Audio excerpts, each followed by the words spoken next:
Good morning, everyone. The Delaware County Commissioner meeting for March 29th, 2021 is now in session. Would you stand and join me in the Pledge of Allegiance? I pledge allegiance to the flag of the United States of America and to the republic for which it stands, one nation, under God, indivisible, with liberty and justice for all. Again, good morning. I'm Gary Merrill, President of the Board this year, and to my left is Vice President Commissioner Barb Lewis, and to her left is Commissioner Jeff Benton. Our Administrator, Mike Fromer, is with us today, as well as our Clerk, Jennifer Walraven. Let's proceed. Resolution number 21-248, in the matter of approving the electronic record of proceedings from regular meeting held March 25th, 2021. So move. Second. Motion made and seconded. Discussion. Vote. Vote on motion 21-248. Mrs. Lewis? Aye. Mr. Merrill? Aye. Mr. Benton? Aye. Resolution number 21-249, in the matter of approving purchase orders and announced certificates and payments of warrants in batch number CM APR 0326 and payments in warrant number MT APR 0326. So moved. Second.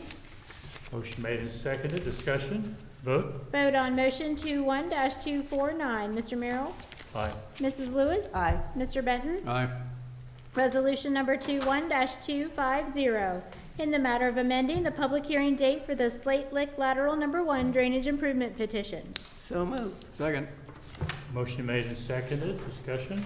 Vote. Vote on motion 21-250. Mrs. Lewis? Aye. Mr. Merrill? Aye. Mr. Benton? Aye.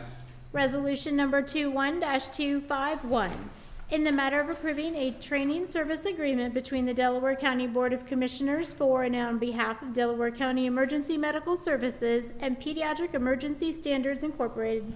So moved. Second. Motion made and seconded. Discussion.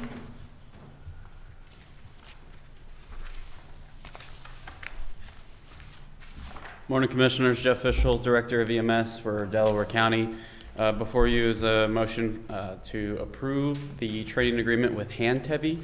Handtevi is the pediatric standard across the nation in regards to emergency pediatric care.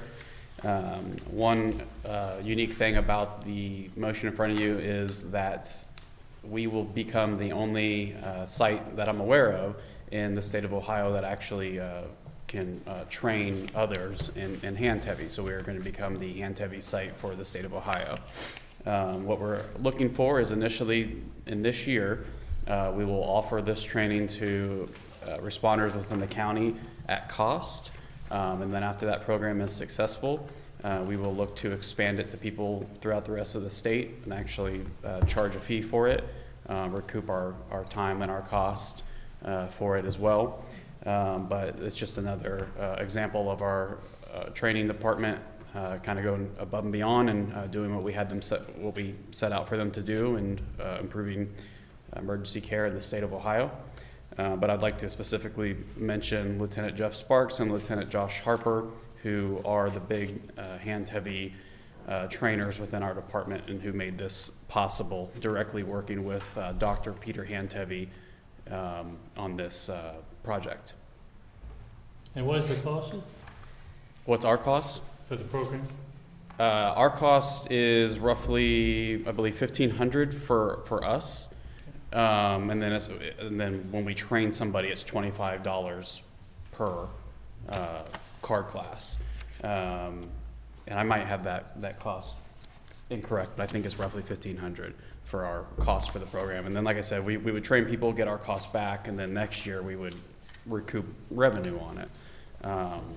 And so, yeah, if you do any, Google search online about Dr. Peter Handtevi, he's a big name in the EMS world as far as emergency pediatric care. So we've been very honored to work alongside him and become their Handtevi site for the state of Ohio. Do you have any idea how many of your emergency runs are children versus adults? It'll be a guess. It's probably about 10%. Okay. That seems to be average in EMS, and so we're probably not any different. And that's the big thing with emergency pediatric care is because you go on so few of them, You want programs like this that kind of streamline the emergency care for you, lessens chances for mistakes and errors. Sure. And, but yeah, it's probably around 10-15%. Pediatric calls are usually very few. And for that reason, and because they're small, you know, they can be a little more nerve-wracking when you show up Sure. on scene. Oh, yeah. What's the history with a program like this in our department? We've been using hand-heavy. We've been a hand-heavy department for a number of years. We've just simply looked to expand our reach with it and become the actual hand-heavy training site for Ohio. So I don't know the exact year that we took it on. It was before I came here, but we've been a hand-heavy site for a number of years. Or sorry, a hand-heavy department for a number of years.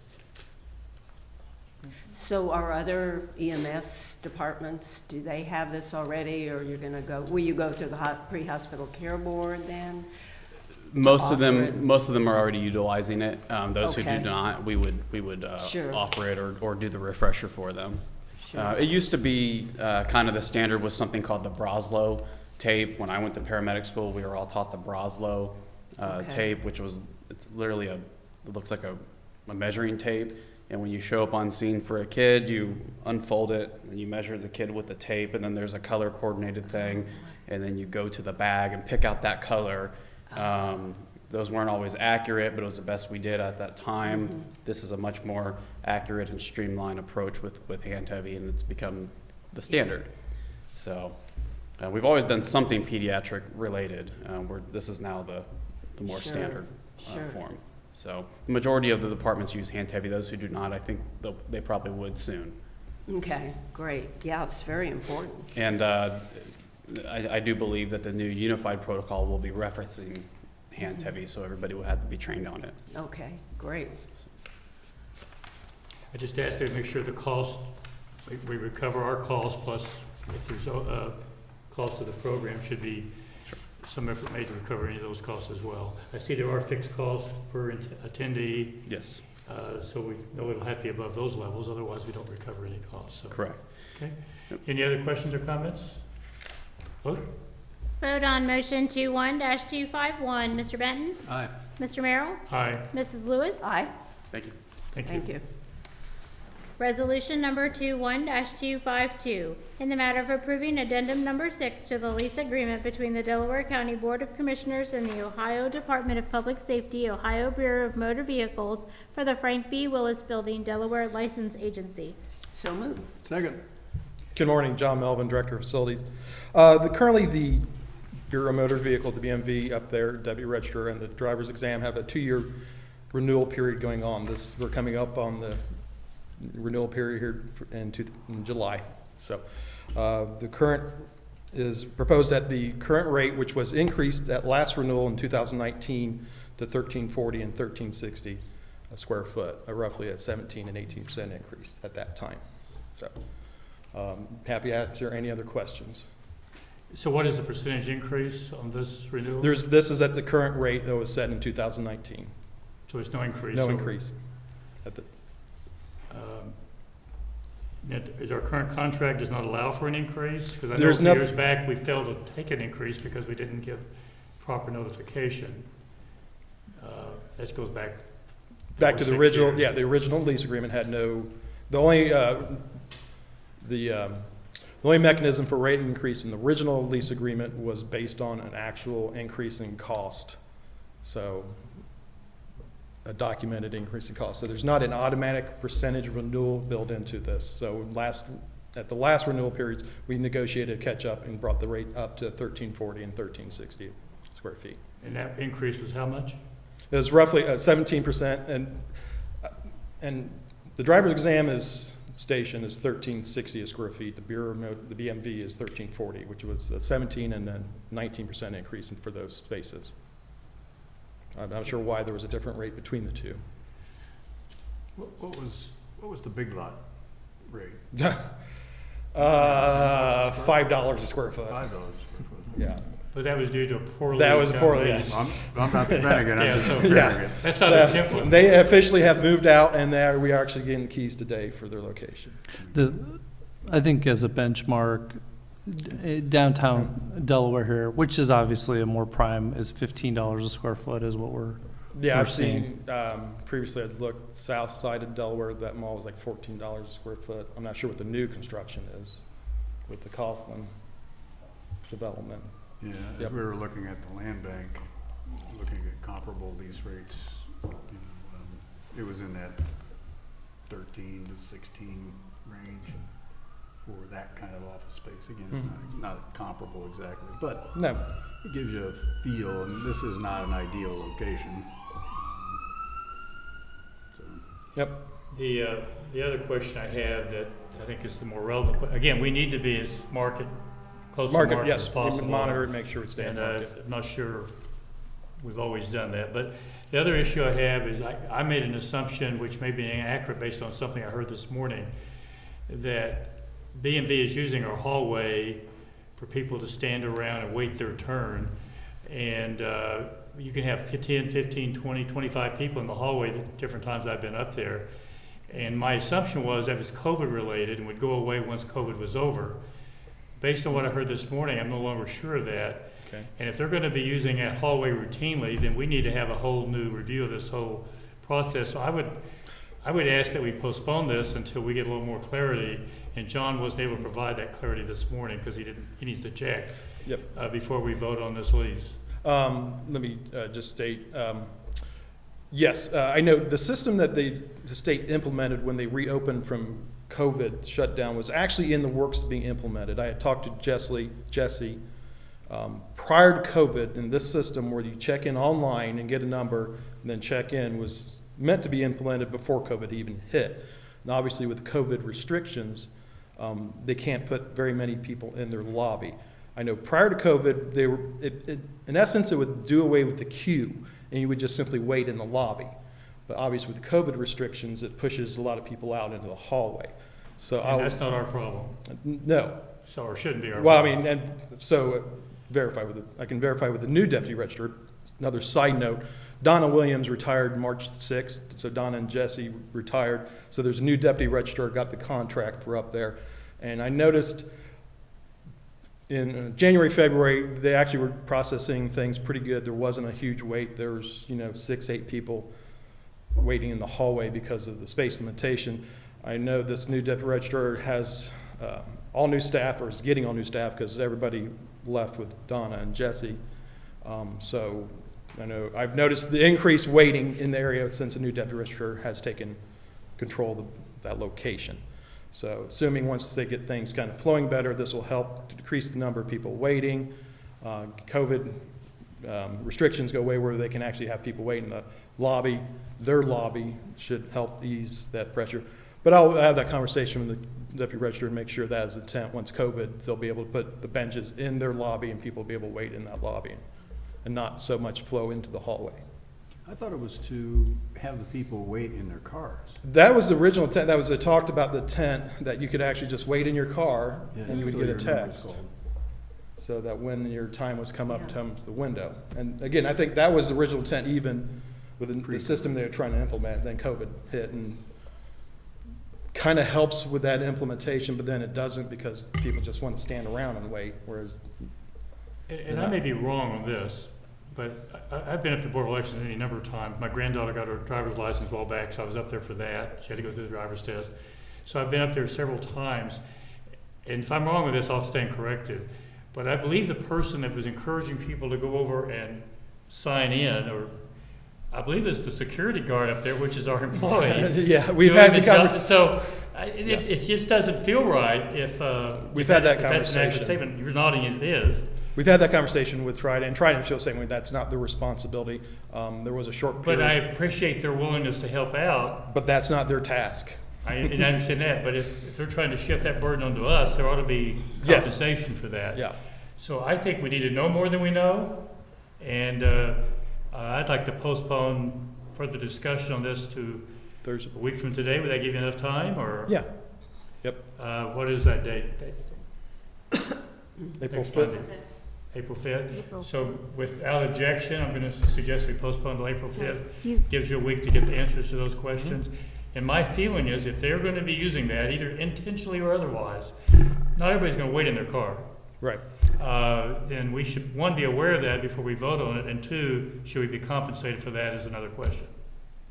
Is their lobby directly then outside the door where you go in to B&B? They have a lobby space within their suite, so the counters are set. Oh, I mean, within, it was, okay, through the old system, they would actually have a queue, but people would line up and you wait in that Kinda big like line. this. You know, Yeah. about 3 turns in there. So that's right. the Okay. system, you know, the new system was designed to get rid of that Okay, and okay. just basically get called up to the window, so. But Okay. based on my experience, again, I Yeah. assume it was COVID related, they're now waiting out in the hallway. Right, I've seen And them in that- the hallway that too.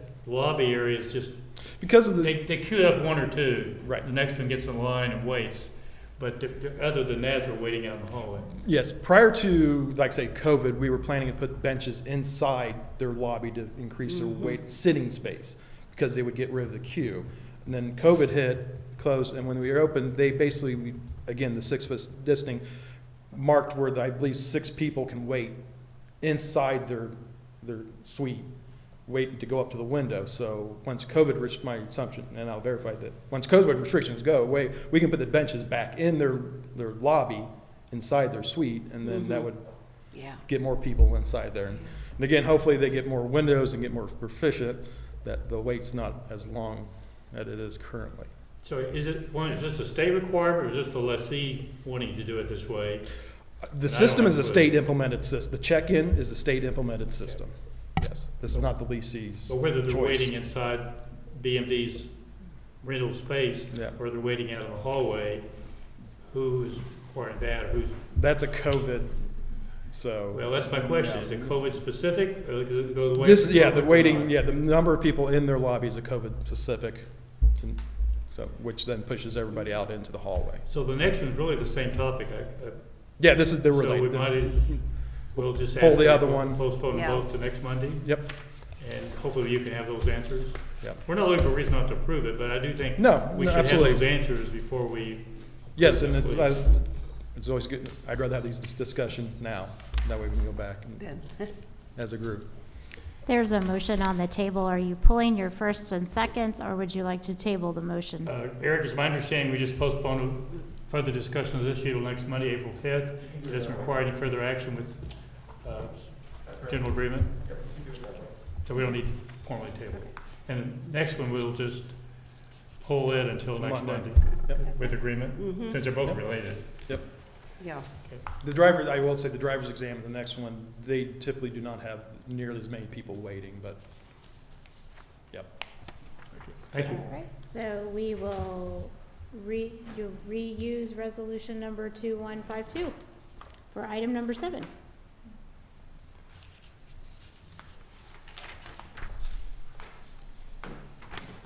Resolution number 21-252, in the matter of authorizing the purchase of motor vehicles for the county engineer's office in Delaware Soil and Water Conservation District.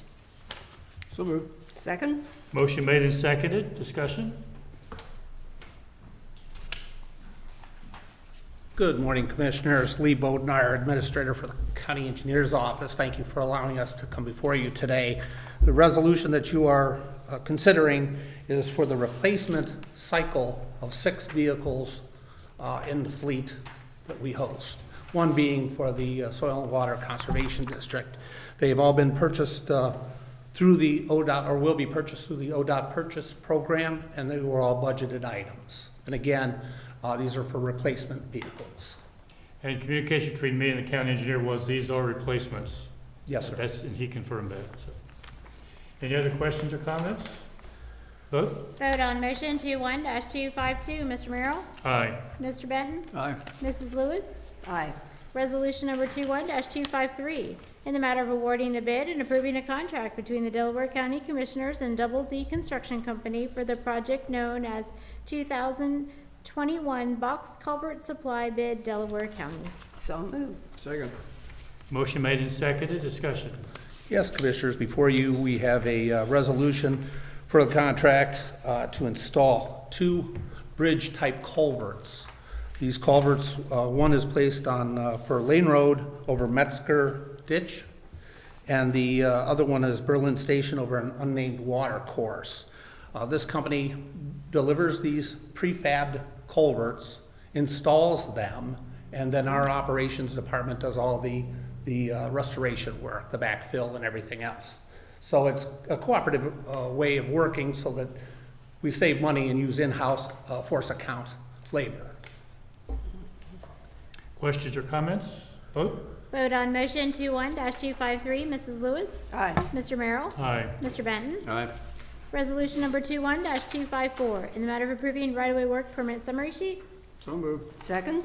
Motion made and seconded. Discussion.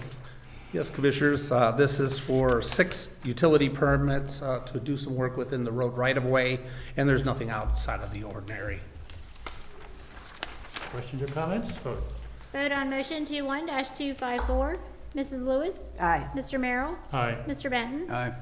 Resolution number 21-255, in the matter of establishing maintenance bond and returning construction bond for Heights Crossing Section 1. So move. Second. Motion made and seconded. Discussion. Yes, Commissioners, this resolution is to return the construction bond for the roadway for the Hyatt's Crossing. That area is located between Sawmill Parkway and Hyatt's Road. It services a 100-unit development by Pulte, and it's in Liberty Township. This will establish the 1-year maintenance agreement or bond with the developer that will last obviously a year, and afterwards it will be reviewed by the engineers, inspected for acceptance upon the highway system at some point thereafter, shortly thereafter. Questions or comments? Vote. Vote on motion 21-255, Mrs. Lewis. Aye. Mr. Benton. Aye. Mr. Merrill. Aye. Thank you. Thank you. Okay, I believe that brings us to administrative reports. Correct. I have nothing to report this morning. He says it with a smile. Commissioner Vinton. Just a few things. We had regional planning Thursday evening. Commissioner Merrill was on the call as well, and it was a quick one. It was.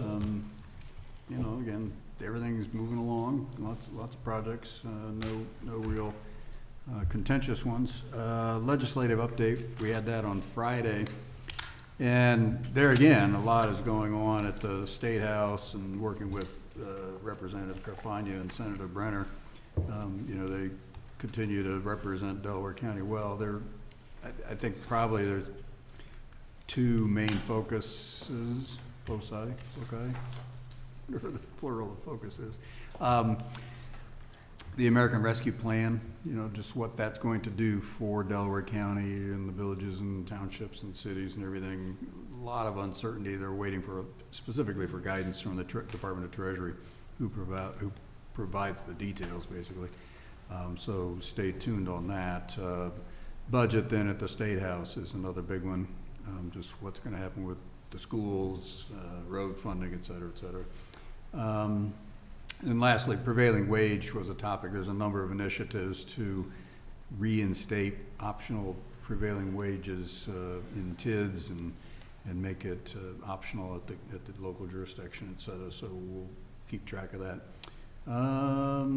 Got the first local, agricultural advisement board, state board meeting. Got that tomorrow, the first one. I was appointed to that earlier this year. And that's the group that approves easements, agriculture easements in the counties. And the board oversees that process for the state. So anxious to learn more about that. Since we've been very active in that, it'll be interesting to see how the state organization moves forward, because they've really stepped up their game and gotten the easements approved a lot quicker and so on. Morpsey State of the Region, I think, is Wednesday. I think we got it this week. So that's always interesting. Vietnam Veterans Ceremony is today at noon here at the courthouse at the Veterans Plaza out front. And then we went to dinner in downtown Delaware Saturday evening, and it was packed. Oh, wow. It was great. It was a beautiful evening, and it was packed. I mean, there were people just walking all over and waiting lines in all the restaurants, and whole bunch of people eating outside, so it was just really neat to see. So it was good. Good to see Delaware, downtown Delaware, doing, Yes. being so vibrant. So that's all I got. Commissioner Lewis, I don't have anything. he took all of our Yeah, time. you did. I was going to mention the CCAO meeting, but yeah, that's, So, there is a meeting today for the Central Region. Myself and Tim Bubb and a couple other people just talk about this agenda for the June 30th meeting. We're doing that. So you may see Tim Bubb around Oh, 2 okay. o'clock. If so, I'll make walking sure to around, yeah. have him say hi to you. Coming too. I'm sorry? Cheryl Sutherland's coming too. Yeah, Cheryl's coming as well. And I think Tom Weston is coming as well, future president of the organization, and myself. Two things. One, we had our Corsa annual meeting on Friday, and it went really well. The board members were there in person. Everyone else was there virtually. And it went well. It stayed on course, and there are some credits, et cetera, coming to the counties, and I'm not going to go in detail today, but you'll be getting information on that pretty soon. But in that meeting, at the conclusion of it, somebody asked a question regarding who uses enterprise rental, and we just made that transition a year and a half ago. And it made me think, we really have not had an update on that. One of the goals was to reduce our fleet, by my memory, 10, 12 vehicles, and I guess I'm kind of curious what progress we've made on that. So I'm going to ask for in a couple of weeks if Mike, you and John could put something together. I'd like to see what reductions we have made and what we are in the process of making, because that was really going to be, as I remember, that's where the bulk of the savings was going to be, in reducing the size of the fleet and making sure our vehicles were being better utilized by multiple groups rather than everybody having their own. So I can pick a date out of the blue, or if you want to suggest a date, Mike or John. Couple weeks. So, Yeah, I think, we can, so you want to say 2 weeks from today? yeah, I think we need to analyze our maintenance costs, our fuel consumption, number of vehicles out of play, out of service, things of that nature. I think there's a couple different factors that. So whatever that is, that'd be the 12th? It would be the 12th. I'm not sure all three of you will be here. I can't hear, I did not hear you. I'm not sure all three of you will be here. Well, we ought to do it when all three of us are here. So what date would you suggest? By 19th? 19th? Yeah, sounds good. 19th works. Thank Thank you for you. the clarification. If there's nothing else, I understand we do have need for executive session. We do. Resolution number 21-256, in the matter of adjourning into executive session for consideration of appointment of a public employee or public official and for security arrangements and emergency response protocols. So moved. Oh, second. Motion made by Commissioner Benton, seconded by Commissioner Lewis. Discussion? Vote? Vote on motion 21-256. Mrs. Lewis? Aye. Mr. Merrill? Aye. Mr. Benton? We are now in executive session. Eric and Sarah wore matching outfits.